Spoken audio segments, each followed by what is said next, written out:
The German invasion of the Soviet Union in 1941 brought about many strange vehicles from both sides. From the improvised Zis-30 built by the Soviets to the Sturr-Emil fielded by the Germans, the quest for firepower saw a wide variety of concepts pressed into service. Unlike the majority of these, which only featured a single cannon though, one design built within the factories of the Red Army would attempt to change that. This is the story of the Soviet three-headed dragon, the KV-7.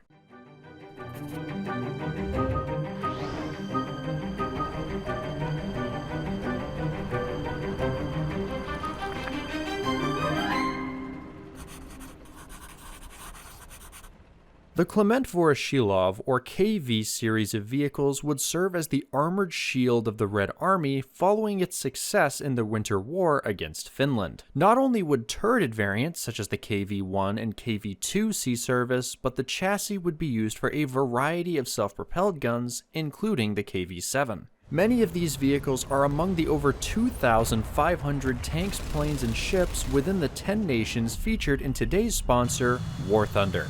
War Thunder is a massively complex vehicle combat game available for free on PC, Xbox, PlayStation, and even your mobile device. Whether you like the more fast-paced gameplay of the arcade mode or the challenge of simulator battles, there is something for players of all types. Even outside of the battles, the detailed models, graphics, and authentic sounds of these machines, which span across over 100 years, have helped myself and others deepen their understanding of these historical vehicles. Join the over 70 million other players in PvP battles today using my link below to get a massive starter bonus for both new and returning players who haven't played in 6 months on PC and consoles, including the Eagle of Valor decal, 100,000 Silver Lions, 7 days of premium, and a variety of free premium vehicles, or try it free on your Android or iOS device. Huge thanks to them for sponsoring this portion of today's video. Now let's get back to discussing our main topic.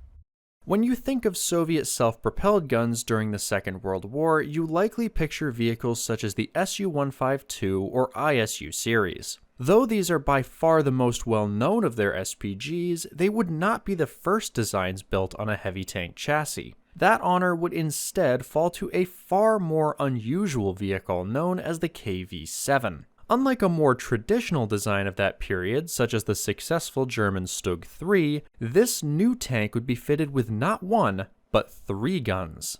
Development of this design would begin in November of 1941 within the walls of the Chelyabinsk-Kirov factory. Reportedly, this would begin by order of Stalin himself, calling for a KV-1 equipped with a 76mm F-34 cannon and 2 45mm cannons in a triple mount. Unlike a similar design based on the T-34 from around the same time, which would have fitted this into a turret, the KV-based design would instead use a fixed mount within a casemate. While the T-34 design would never leave the drawing board, the KV-7 saw considerable development. As with many other Soviet projects of that period, work proceeded rapidly, with the first prototype completed early the following month on December 10th.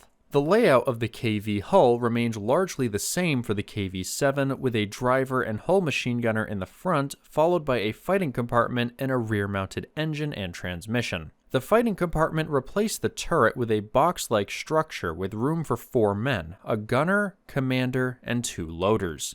These loaders fed the 3 guns in the U-13 gun mount from a supply of 93 rounds for the 76mm and 200 rounds for the 45mm guns. This gun mount theoretically allowed the guns to be fired individually or all at once in a salvo. Additionally, the tank featured 2 machine guns mounted in the hull front and rear of the fighting compartment, with a total of 3,591 rounds of ammo being carried. Access in and out of the vehicle was to be done through the 2 hatches on the roof, although the driver did also get an emergency escape hatch under his seat. As shown by this photo, the roof was installed by bolting it in place rather than welding it. As for protection, this vehicle had 75mm of frontal armor on the hull and casemate, further increased by additional plates. This increased the frontal hull to 100mm and the turret to 105mm. The gun shield also featured 100mm of armor. The sides of the lower hull remained the same as the original KV, although the casemate sides were made of 60mm plates. The front and sides of the casemate were also angled slightly, which further added to the protection they offered. Between this new armament and the new armored fighting compartment, this brought the weight up slightly, with it weighing around half a ton more than the KV-1 at 45.5 tons. Initial plans for this design were quite bold, with talk of 1 out of every 5 KVs produced being a KV-7. An initial batch of tanks would begin production by late December, with up to 20 hulls being completed. As testing of the prototype continued, though, this design quickly began to reveal its flaws. The main problem found with the design was that the triple gun arrangement proved to be inaccurate. This was due to several factors, including the guns being different calibers, meaning at range a single target could not be engaged by all 3 guns simultaneously. The salvo ability itself also proved problematic, with it unable to fire a volley of all 3 guns. One source also indicates that firing of the side guns caused the sight to be knocked out of alignment with the gun. However, this may be referring to the later variant of the vehicle with twin Zis-5 guns. The armor of the vehicle was also deemed insufficient, with an increase of the hull front armor to 110mm and the casemate front to 115mm or 120mm being suggested. The fire rate of the tank proved to be acceptable though, along with the mobility of the vehicle. As just mentioned, the idea of swapping in a new twin-gun arrangement to replace the 3-gun one was also considered. This would occur shortly afterwards, with Stalin issuing an order to cancel the triple-gun KV-7. Still under the same designation of KV-7, the design of the vehicle remained the same aside from the armament. Known as the U-14, this consisted of the aforementioned twin 76mm Zis-5 guns. Work on this design began in late January, with it continuing through early 1942. Testing of this design found it to be just as flawed as the former one, with the traverse requiring 2 hands and issues with the placement of ammo storage being noted. Some work on the design would pick up later in the year during October, with some proposals for improvements to the design. None of these seem to have occurred though, and the prototype was left to gather dust. As for what happened to the other KVs which began production, it is unclear. While it failed to reach combat, the legacy of the KV-7 was not entirely one of failure, as it would help inspire another design. Around the same time the twin 76mm armament was being developed, another proposal was put forward.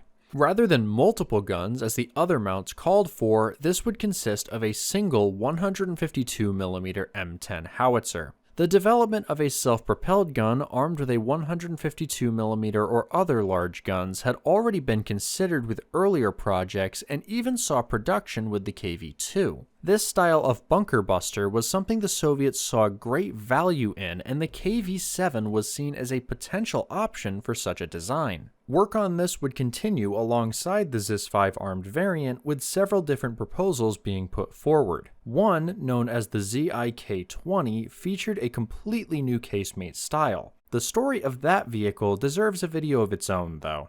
Development of that design and others would pick up where the KV-7 left off, with them eventually reaching production in the form of a vehicle which would become known as the Su-152. From an unusual gun configuration to a progenitor of the Su and ISU type of vehicles, the story of the KV-7 was a mixed one. The entire concept of the vehicle on the surface seems promising, allowing for increased firepower within the same footprint. As discussed in my previous video on double-barrel tanks though, this idea comes with its own problems over a single gun design. The KV-7 shows us some of these with the accuracy issues it suffered from. Testing also revealed that although the practical fire rate of the vehicle was roughly that of a traditional tank, with 5 to 6 volleys per minute for the 3-gun design and 6 to 7 shots per minute for the twin-gunned example, this would still consist of more rounds down range, but if the accuracy meant that more often than not these shots would miss, is this really an advantage? The 76mm armament would also have quickly begun to lose its effectiveness against enemy armor as the Germans introduced new panzer types in the coming years. In the end, the KV-7 was little more than a failed experiment among many other concepts tested by engineers during the Second World War. But what do you think of the KV-7? Was it a concept which should have seen more development, or just a waste of time and resources? Let me know down in the comments, and while you're down there, don't forget to try out War Thunder for free on PC, Xbox, and PlayStation using my link to get your special bonus for both new and returning players who haven't played in 6 months, or try the game on your Android or iOS devices. You might even run into me in one of your matches. Thanks again to them for supporting my content, and to all of you for watching. Just want to give a quick shout out to some of the people on the Tanks Encyclopedia Discord server who helped me find some of the sources for this video, as well as to Red Effect for his help in translating some of the information. As always, shout out to my ConelyFans for helping support this content, as well as all of you who have grabbed yourself some of my merch. If you liked this video, you'll probably like my previous episodes on the ZIS-30 or the Soviet modifications of captured German tanks into self-propelled guns. Hope to see you there or in my next video.